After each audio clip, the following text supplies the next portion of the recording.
Hey guys, what's up and welcome back to Paramel Gamer. Today we're going to do another pickups video, as I haven't done one in 6 months or something like that. So a lot of games have accumulated over the last while. I got picked up spare games that friends gave me in their bundles, and it's just there's so much shit to talk about in this video. So it may have to be two videos. We're going to go from the newest consoles to the oldest consoles. I think we can even out that way and talk about them along the way. I don't want this video going on for way too long, so without further ado, you watched my Switch unboxing video. I did it a day before the official release. GameStop were nice enough to send it to me, and the game I got with that console was obviously Zelda Breath of the Wild. It was the most expensive game of all time up until Mario Kart 8 came out. Now, the Switch is an absolutely fantastic console if you haven't played it yet.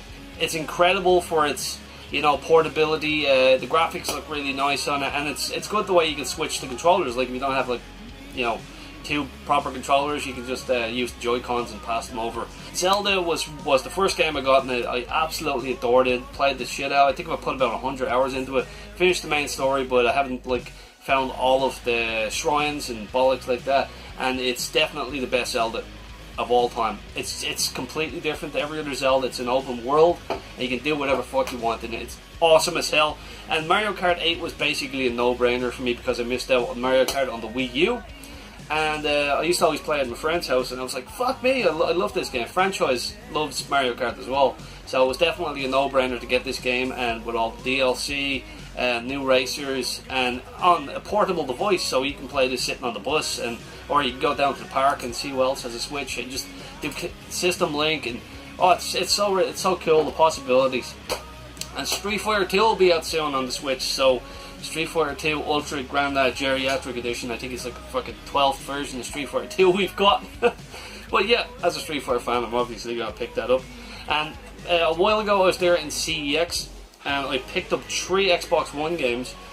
One of them isn't here at the moment. That's Gears of War 4. You guys know what Gears of War is, obviously.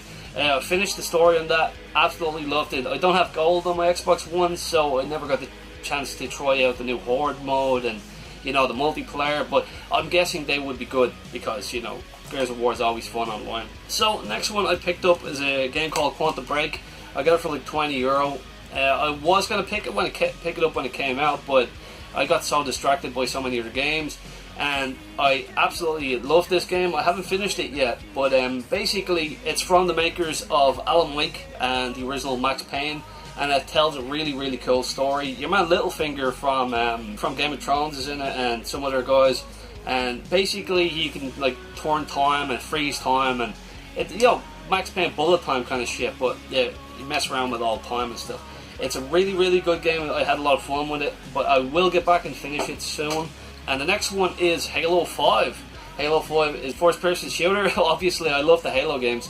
I have not started this. The reason why I never picked it up when it came out was because I was looking at the collector's edition, and the collector's edition was like €250, but it didn't come with a physical copy of the game.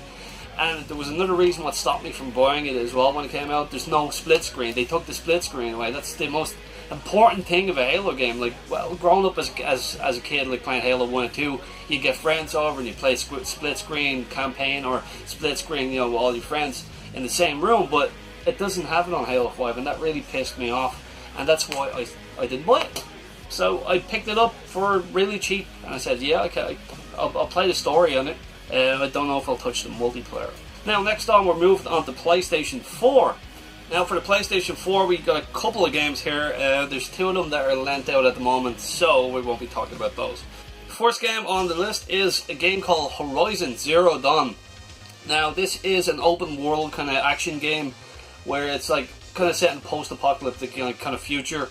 The machines have taken over. It's kind of like a mixture of Enslaved meets the Terminator or something like that. But you're playing as this girl. She's part of a tribe, and you got to hunt down all these mechanical things and find out what happened to humanity. And really kind of it's really cool. It's by Guerrilla, the guys that make Killzone. It's their first game that's completely different to Killzone, and it's really good. I haven't finished it yet because I keep getting sidetracked with so many games. There's way too many games out at the moment. And recently I picked up Outlast Trinity along with Mario Kart 8. Now this is a no-brainer for me because I love horror games. And when Outlast first came out, I think it was 2013. It was digital only. I hate digital games. I like to have the, the physical, so you can lend it out and share it with people, and if you don't want it anymore, you can just give it away. With digital, you can't do that. So Outlast Trinity, it's got the first Outlast on it. It's got Outlast DLC, which is called Whistleblower, and Outlast 2, which just actually came out there about 2 weeks ago.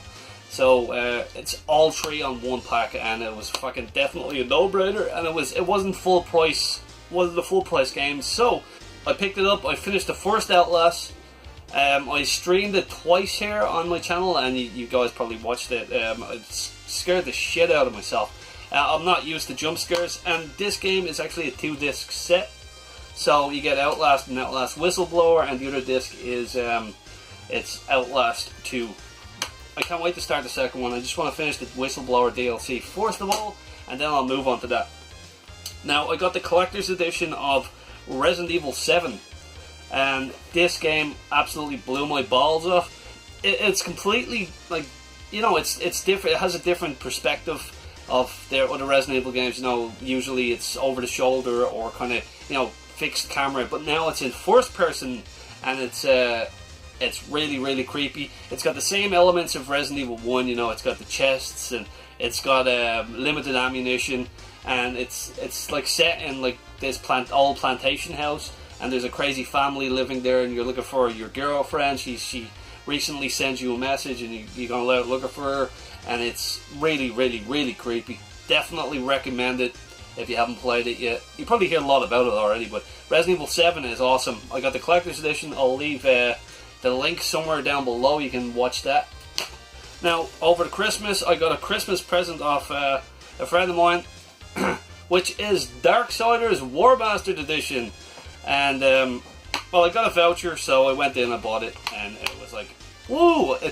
I love Darksiders, and I got to pick up the definitive edition, the second game in HD. I love these games.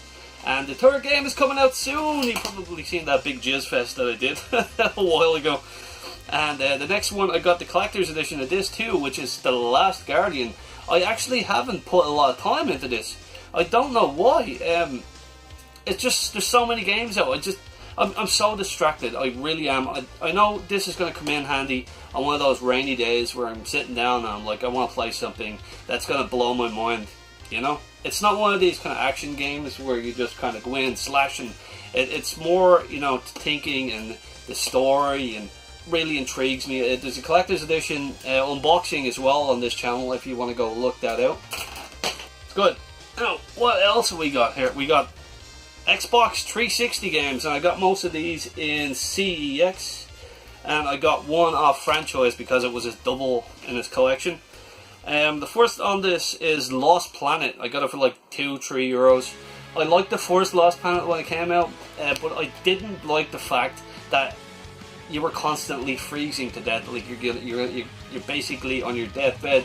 When the second game came out, me and my cousin played a bit of it, and I seen it for like €2. I had to pick it up. Lost Planet 3, haven't played it yet. Now, here's one by Atlas, and what's the name of that company again? It's Arc Systems. Arc Systems do Guilty Gear and stuff like that. This is part of the Persona series. I got it for like €3 or something. But it's a fighting game with all the Persona characters. It plays a lot like Blaze Blue or Guilty Gear. And this actually came with the arranged soundtrack. And I was completely blown away by it when I played it. I didn't think it was going to be as good as it was. But once I start playing it, and I seen like, hold on, this is like Guilty Gear. Arc Systems. No complaint here. It's a really, really good fighter. Very random and strange. Supposedly all the Persona games are kind of strange. Now here's another one by the Suda51, isn't it? It's Killer is Dead. It's Suda51. But I played a bit of it, and it's really, really weird. I like the art style. I can't say really much about it, but it seems decent enough. So yeah, I can't talk too much about that one. Another game called Anarchy Reigns on the 360. This is a follow-up to Mad World, I believe, and it's by Platinum Games and published by Sega. And it's the same guy from I can't remember his name. The same guy from Mad World for the Wii. You can play, it's like a beat 'em up. You go around the streets, you beat enemies up and fight bosses and move on to the next level and so forth and so on. It's decent enough, and I got it for like €2. I'm not complaining there, man. I don't have it in my collection. So here is a game that I fucking hate. I despise it. I don't know why I bought it. I don't know why I bought it, but I picked it up. It was like €3.50. Final Fantasy 13. It's a terrible game. But when I got home, I was like, fucking thing is missing disc 2. Like, what? Fucking shit anyway. I don't give a fuck about that game. Anyways, this is one that Franchise gave me. It's Pure and Lego Batman, the video game. I'm not really into the Lego games, and Pure is like a quad racing game. I played a bit of it a couple of years ago, and I thought it was quite decent. So I don't have it, and Franchise gave it to me, so I was like, okay, I'll take that, man. Thank you, sir. Now we're gonna move on to PlayStation 3. Now my uncle found this one in a lot of DVDs that he was throwing out or something. It was a Medal of Honor Limited Edition, the first Medal of Honor, the kind of reboot that DICE did there a few years ago. A decent campaign on it. I enjoyed it. It's your traditional first-person shooter, if anyone wants to know what it is. And I already have this for the 360. Franchise gave me these PS3 games because there's spares and doubles. I'm looking to collect certain games on the PS3 that I already have on the Xbox. So Jericho is one of them. It's a horror game, first-person shooter, very violent. It's by Clive Barker. Clive Barker's a fucking genius, by the way. Mercenaries 2, World in Flames. It's like a kind of open world thing. I have it on the Xbox 360 there. The first game is a lot better on the original Xbox, but yeah, by Pandemic and EA. It's an open world kind of thing, so yeah. Assassin's Creed 2, you guys know what Assassin's Creed 2 is. Probably one of the best in the series. Part 2. My favourite, personally, is Part 4 because I love pirates and stuff. So, Assassin's Creed 2 and Fear 3, which I actually bought on the 360 when it came out, and I never actually played it. Yes, I'm a fucking miserable old bollocks. I think that's all we're going to do for this week's Step Boy next week, and we look at PlayStation 2, Wii, PlayStation 1, Vita. Oh no, hold on, we'll talk about one more before we go. Batman Arkham Origins on the Wii U. I enjoyed it. I thought the story was pretty good, but it was basically Arkham City 2.5. Yeah, I like it. I don't have many Wii U games, so that's nice in the collection. Anyways, guys, yes, this is a pickups video, and come back next week for the rest of these. I'm going to record now, and I will release it in a couple of days. It probably won't be exactly a week, but it will be soon. Anyways, guys, thank you for stopping by, and I will catch you next time on Power Metal Gamer. Keep the power.